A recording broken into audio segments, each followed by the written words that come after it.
ايه الحاجه اللي المره دي في قلبي مفتاحه حسيت ان مي علت على نفسها فيها؟ اقول لك حاجه بامانه، ما عنديش اي فكره. عينيكي دمعت رغم كنتش ان انا اصلا بتعمد مركزه. ابعد عن الحته عشان ما تدمعيش. كنتش مركزه خالص. هو ده السبب، ان انت في الغالب أم... سبتيها. كنت بتمثلي وانتي رافعه ايدك وكده وخلاص وسايباها مم. و...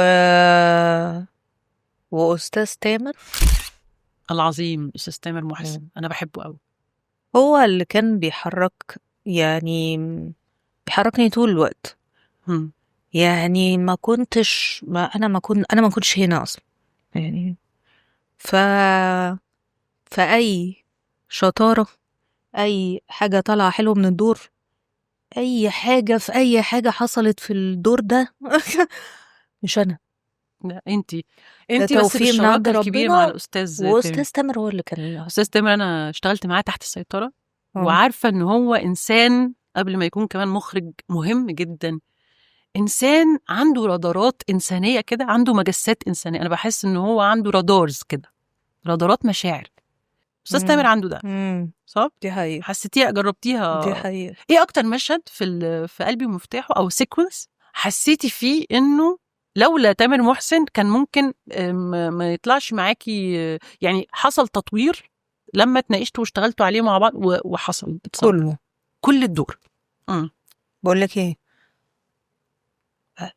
من اهم المشاهد لأتفه المشاهد، اما كنت اتكلم معاه الاقيه لفت نظري لحته تانية خالص. امم فاللي هو تفصيل. ابص كده يا راجل. اه، كنتش واخده كنتش المشهد واخده بالي كده من. بس كله اللي هو. ايوه. فهو اتعلمت منه طريقه اصلا مذاكره جديده. مم. مم. ده اللي كان ده الاساس. مم. ف وبالتالي هي كل المشاهد انا كان ممكن اخدها من سكه وهو خلاني وهو اخدها من سكه وداها في تانية. الدايركشن والرؤيه بتاعته علمني افكر من سكه تانية، علمني فتح مم. مدارك عندي. وسع افقي يعني حقيقه. دياب واسر. آسر.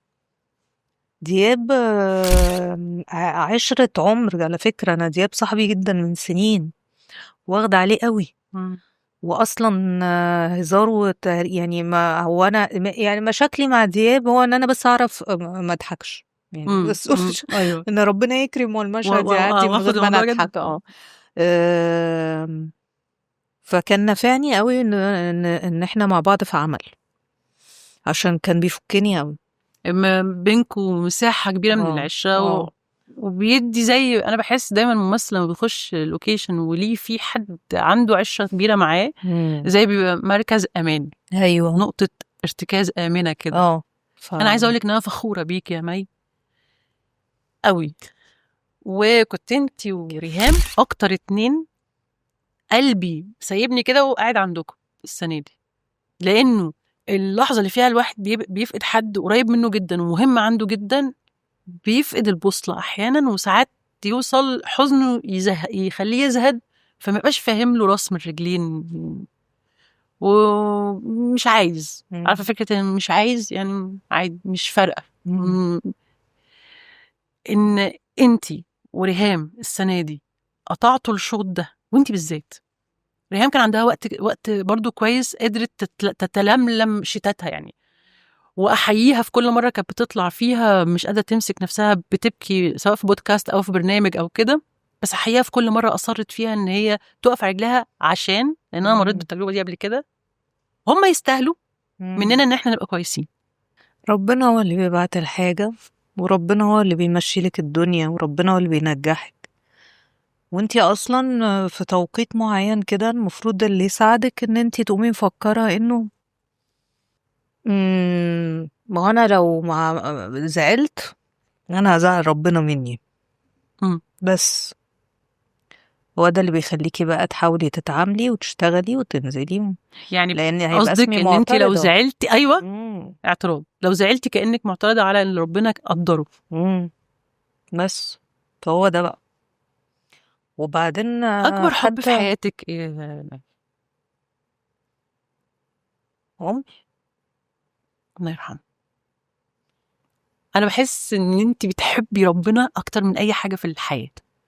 اكيد طبعا يعني بحس ان هو اكبر حب في حياتي. عارفه في ناس تقول لك انا بحب ربنا، بس في ناس تحس انها فعلا بتحبه قوي، عامل حسابه طول الوقت، اي راضيه باللي هو كاتبه طول الوقت، وداخله في فيز رضا كده مخليكي تمام، مش محتاجه اشواجندا.